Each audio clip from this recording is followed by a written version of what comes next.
வேதம் சொல்லும் சதாசிவோம். வேதத்திலேயே கொடுத்திருக்கிற பேர் அந்த சதாசிவநாமா என்ற பெருமை படைத்தது. அதைவிட பெருமை அந்த பேரோடு பிரணவத்தை கூட்டி அதையே ஆதியோடந்தம் சகலத்துக்கும் ஆதாரமான பிரம்மஸ்வரூபமாக வேதம் கொடுத்திருப்பது. முதலில் வேதம் ருத்ரனிடம் உனக்கு ஒரு சிவமான ரூபம் இருக்கே என்றது. அப்புறம் இப்படி சொன்னால் ரௌத்ரமாக ஒரு ரூபம், சிவமாக ஒரு ரூபம், ஒவ்வொன்றும் அப்போது எப்போதும் அப்படி இருப்பது என்று தப்பர்த்தம் பண்ணி கொண்டு விட போகிறார்களே என்று பார்த்தது. அதனால் முதலிலே சொன்னதற்கு கொஞ்சம் அமெண்ட்மெண்ட் பண்ணி தெளிவாக்கி விடுவோம் என்று ருத்ரனாயிருக்கிற போது உள்பட எப்போதும் சதா அவன் சிவன்தான் என்று இன்னொரு மந்திரம் கொடுத்து விட்டது.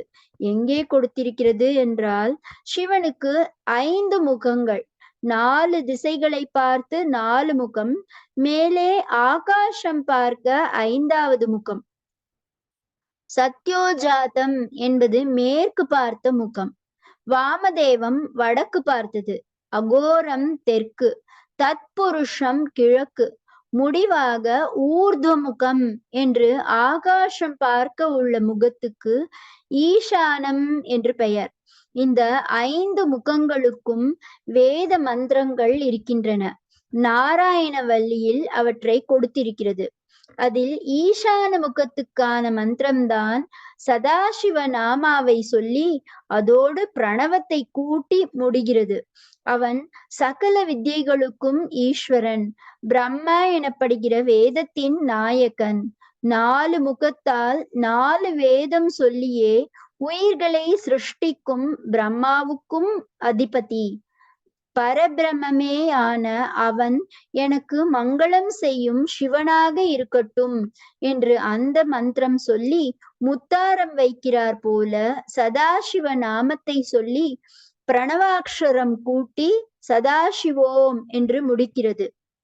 பிரணவம் அதன் முடிகிற சப்தமான என்பதாக குறுகி சதாசிவ என்பதோடு ஒட்டி கொண்டே சதாசிவம் பிறந்திருக்கிறது.